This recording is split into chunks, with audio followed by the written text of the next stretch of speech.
नाज़रीन आदाब, आप देख रहे हैं 9 PM खबरनामा। मैं हूं अबू हुरैरा। सबसे पहले सुर्खियों पर एक नजर। ब्रसेल्स से दहशतगर्दाना धमाकों से दहला एयरपोर्ट और मेट्रो स्टेशन पर धमाके, 30 से जायद अफराद हलाक, 200 से जायद जख्मी।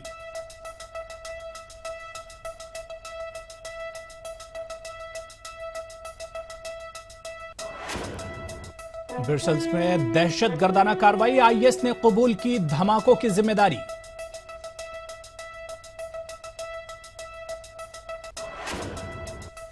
ब्रसेल्स में धमाकों के बाद हिंदुस्तान में भी अलर्ट जारी, तमाम इंटरनेशनल एयरपोर्ट्स पर बढ़ाई गई सिक्योरिटी।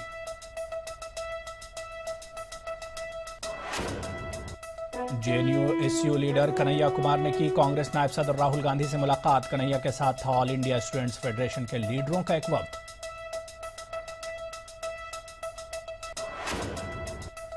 कांग्रेस की करनी और कथनी में फर्क आया आवाम के सामने। कन्हैया के राहुल से मुलाकात पर बीजेपी का रद्द-ए-अमल।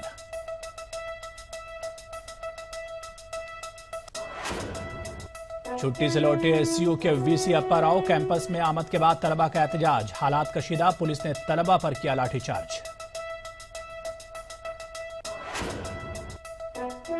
जम्मू कश्मीर में हुकूमत साजी को लेकर महबूबा मुफ्ती की वजीर आजम से मुलाकात। महबूबा ने कहा मुस्बत रही मुलाकात।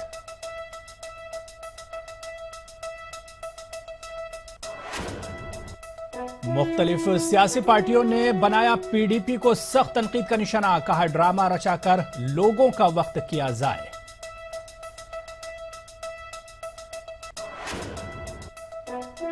महाराष्ट्र के एडवोकेट जनरल श्री हरि ने दिया ओहदे से इस्तीफा। मराठवाड़ा को अलग रियासत का दर्जा देने की दी थी राय।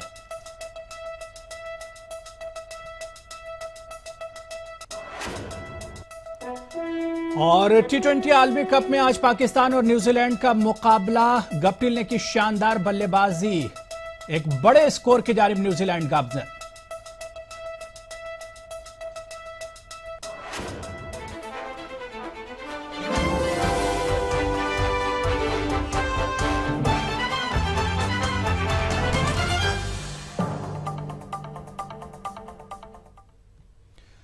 तो चलिए 9 PM खबरनामे की शुरुआत आज की सबसे बड़ी खबर यानी ब्रसेल्स धमाकों से करेंगे। जी हां, बेल्जियम की राजधानी ब्रसेल्स में इंटरनेशनल एयरपोर्ट और सिटी मेट्रो स्टेशन में हुए खुदकुश धमाकों में मरने वालों की तादाद 34 हो गई है, जबकि 200 से जायद अफराद जख्मी हैं।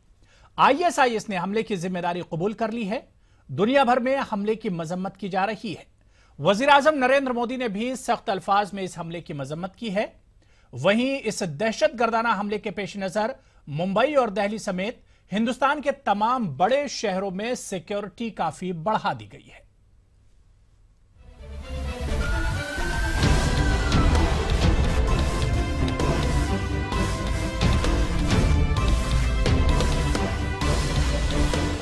बेल्जियम की राजधानी ब्रसेल्स में इंटरनेशनल एयरपोर्ट के डिपार्चर हॉल और एक मेट्रो स्टेशन पे मंगल की सुबह खुदकुश दहशतगर्दाना हमलों में कई अफराद की मौत हो गई और मुतादिद जख्मी हैं।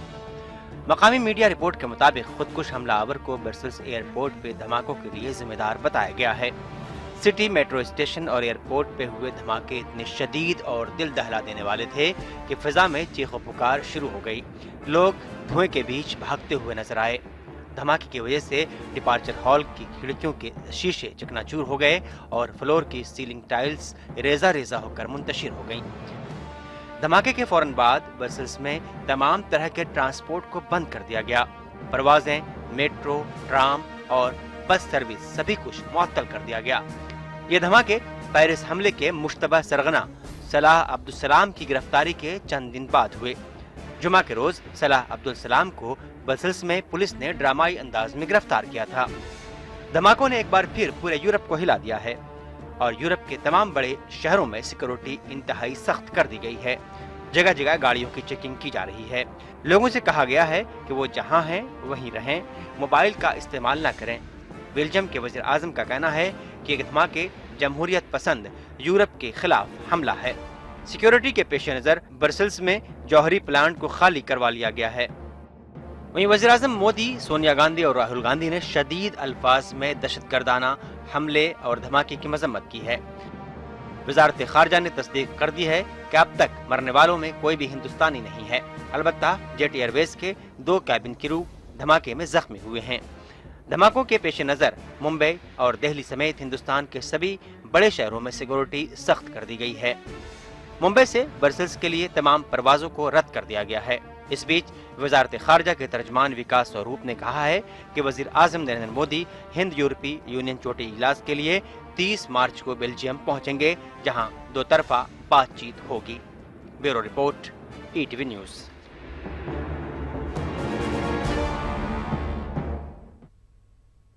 और अब आइए देखते हैं कि दिफाई उमूर के माहिरीन का ब्रसेल्स में दहशत गर्दाना हमलों से मुतालिक क्या कहना है। ब्रसेल्स जो है यूरोपियन यूनियन का कैपिटल है। यूरोप में, खास करके वेस्टर्न यूरोप में, ये टेररिस्ट का सबसे बड़ा हब है। बड़ी आसानी से टेररिस्ट वहां से आ जाते हैं, आते हैं, जाते हैं। और ब्रसेल्स में जो वहां की पुलिस है, अनफॉर्चुनेटली इसको गंभीर रूप से नहीं ले रही थी। बहुत देशों ने उनको बताया था कि ये खतरा बढ़ता जा रहा है, लेकिन they never took it seriously.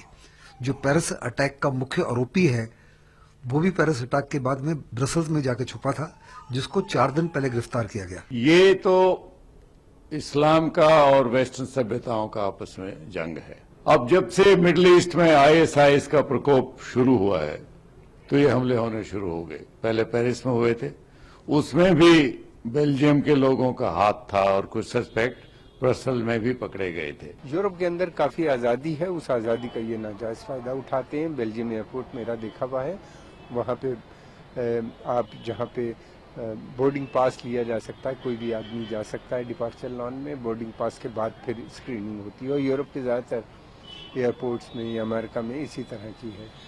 तो इतनी सख्ती नहीं थी जिसका इन्हीं ने नाजायज फायदा उठाया। आगे बढ़ेंगे। जेएनयू-एसयू लीडर कन्हैया कुमार ने कल अपने हैदराबाद सेंट्रल यूनिवर्सिटी दौरे से कबल आज दिल्ली में कांग्रेस के नायब सदर राहुल गांधी से उनकी रिहाइशगाह पर मुलाकात की। मुलाकात के दौरान कन्हैया के साथ ऑल इंडिया स्टूडेंट्स फेडरेशन के लीडरों का एक वफ्द भी था। वाज़ेह है कि कन्हैया कुमार पर मुल्क से गद्दारी का मामला दर्ज है और वो अबूरी जमानत पर रिहा हैं। राहुल गांधी ने जेएनयू जाकर कन्हैया कुमार और दीगर तलबा की हिमायत में बयान दिए थे। बीजेपी ने कन्हैया कुमार के राहुल से मुलाकात को सियासी दावपेच करार दिया है। कन्हैया और राहुल गांधी की मुलाकात मुचलके पे चल रहे 2 स्वयंभू नेताओं की एक दूसरे में सहारा खोजने की छटपटाहट का ही प्रतीक है। और मुझे आश्चर्य होता है कि कांग्रेस कहां पहुंच गई। एक दौर था नेहरू और इंदिरा का, जब बड़े बड़े नेता भी कांग्रेस को कॉलेज और यूनिवर्सिटी के छात्रों के समान लगते थे, और आज कॉलेज और यूनिवर्सिटी के छात्र कांग्रेस को बड़े नेता लगने लगे हैं। आपने कहावत सुनी होगी, डूबते को तिनके का सहारा, तो वही हाल है आज कांग्रेस को कन्हैया का सहारा। तो चलिए यहां पर छोटा सा ब्रेक लेंगे। ब्रेक के उस पार भी कुछ और बड़ी खबरों के साथ हाजिर होंगे। छोटा सा ब्रेक।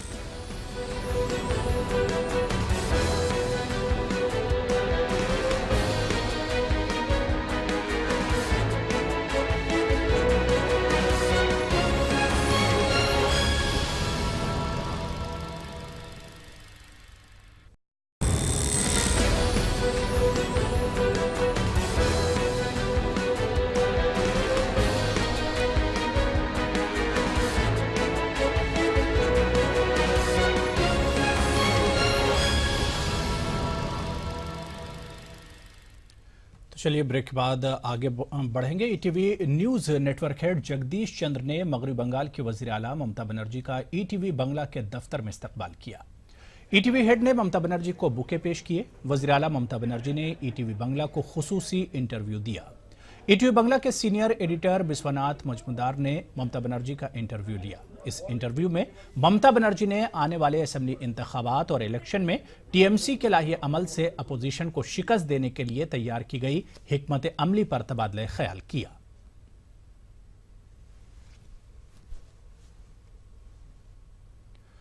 मगरबी बंगाल के हुगली जिले के उत्तरपाड़ा सीट से टीएमसी उम्मीदवार प्रबीर घोषाल ने अपनी इंतखाबी मुहिम तेज कर दी है। ETV news network head Jagdish Chandra Prabir Ghoshal की इंतखाबी तशहीर में पहुंचे। नेटवर्क हेड ने कहा कि वो इंतखाबी मुहिम का हिस्सा नहीं है, लेकिन अपने साबिक कलीग को मुबारकबाद देने आए हैं। मगरबी बंगाल असेंबली इंतखाबात को लेकर सरगर्मियां तेज हो गई हैं। इंतखाबी तशहीर में काफी तेजी आई है। हुगली जिले के उत्तरपाड़ा से इंतखाबी मैदान में उतरे परवीर घोषाल ने भी अपनी इंतखाबी मुहिम तेज कर दी है। वज़ीर-ए-आला ममता बनर्जी के करीब माने जाते हैं Parvir Ghoshal. ETV news network head Jagdish Chandra Parvir Ghoshal के इंतखाबी मुहिम में शामिल होने के लिए उत्तरपाड़ा पहुंचे। नेटवर्क हेड ने कहा कि वो इंतखाबी मुहिम का हिस्सा नहीं है, सिर्फ अपने साबिक कुलीग को मुबारकबाद देने के लिए आए हैं। मीडिया में हैं तो यहाँ क्या प्रचार करने नहीं आए, एक दोस्त का साथ देने आए हैं, उसका स्वागत करने आए हैं।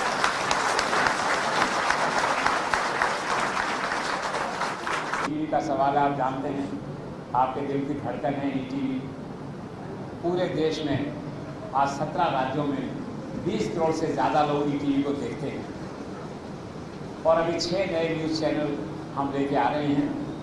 3 चैनल अभी जल्द आने वाले हैं 15-20 दिन में, आसाम में, तमिलनाडु में, केरला में, उसके बाद में गोवा में, पंजाब में, जम्मू में। तो पूरे देश में सबसे बड़ा नेटवर्क ईटीवी है जिसमें मेरे साथ ये काम करते हैं। वहीं उत्तरपाड़ा से टीएमसी उम्मीदवार परवीर घोषाल ने कहा कि ईटीवी न्यूज मुल्क का सबसे बड़ा न्यूज नेटवर्क है। कि जगदीश जी जैसा आदमी है, आप सब लोग टीवी का खिलाड़ी हुआ करते हैं, तो नरेंद्र मोदी, अमिताभ बच्चन, जितना बड़ा सेलिब्रिटी इंडिया में है, पॉलिटिकल है, फिल्म है, वो लोग का साथ कोई बैठते हैं।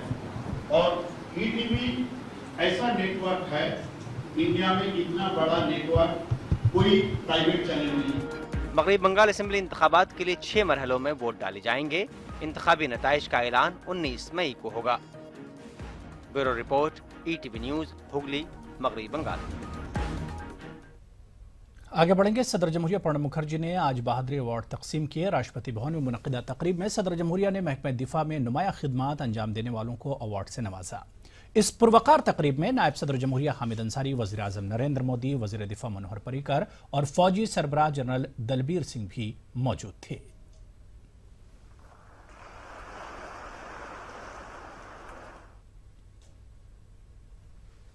कार्बन के अखराज के सिलसिले में हिंदुस्तान चौकस है। हिंदुस्तान इस समत में संजीदगी से कदम उठा रहा है। पेट्रोलियम के वजीर धर्मेंद्र प्रधान ने कहा कि साल 2022 तक हिंदुस्तान कार्बन के अखराज में 10% तक कमी करेगा। इसके साथ ही उन्होंने कहा कि साल 2030 तक कार्बन के अखराज की हद को 30 से 35% तक कम करने की जरूरत है।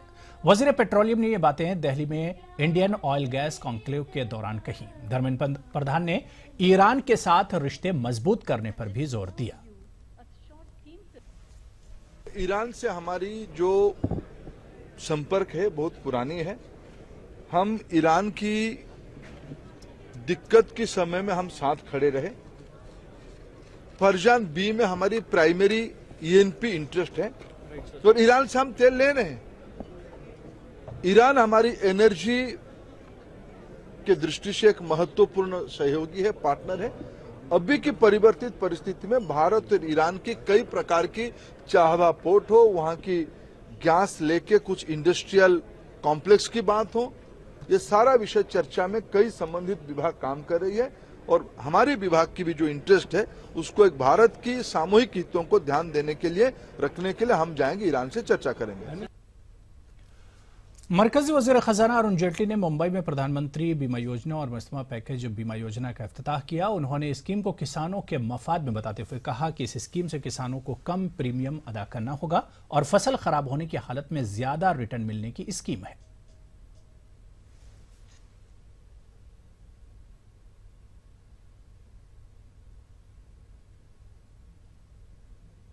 यहां रुकेंगे एक और छोटे से ब्रेक के लिए।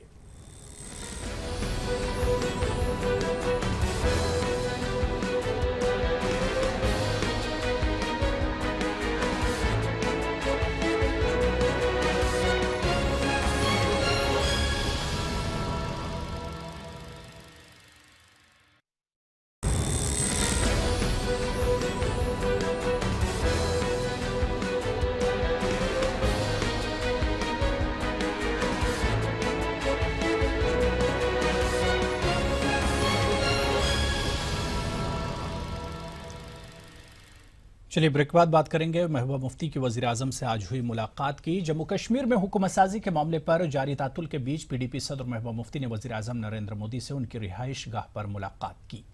महबूबा मुफ्ती ने वजीर आजम से मुलाकात को मुस्बत बताया। उन्होंने कहा कि वो इस गुफ्तगू से मुतमईन है।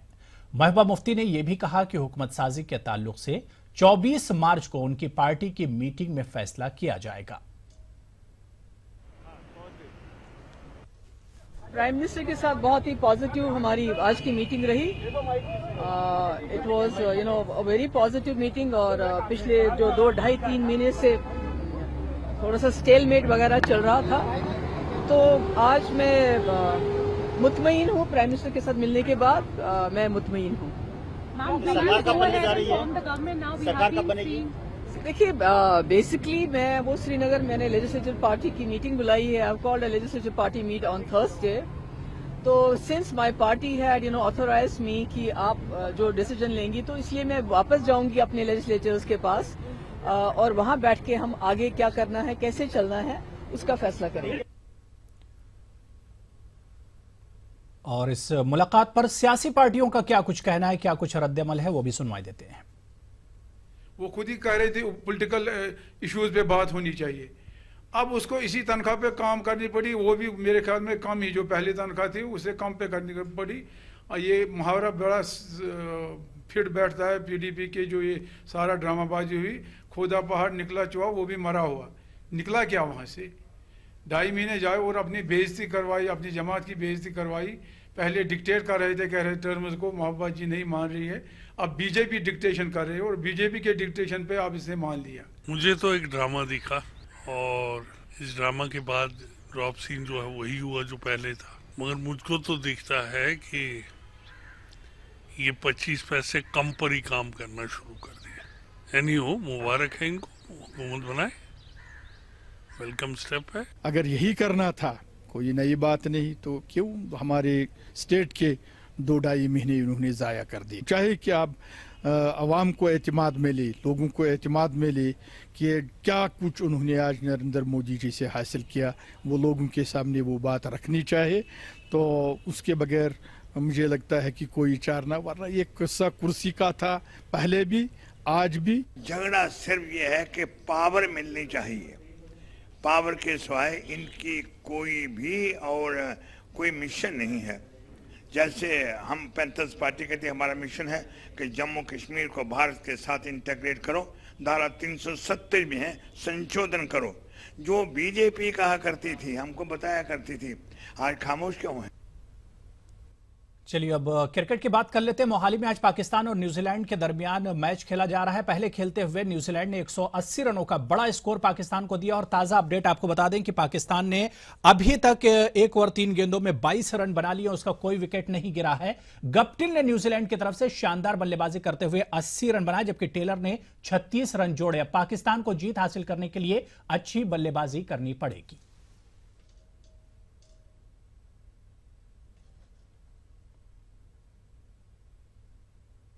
तो चलिए बुलेटिन के आखिर में तिरछी नजर का मजा लीजिए, लेकिन उससे पहले हम आपको बता दें कि आप हमारी वेबसाइट urdu.pradesh18.com पर मजीद खबरें तफसील से किसी वक्त भी देख सकते हैं।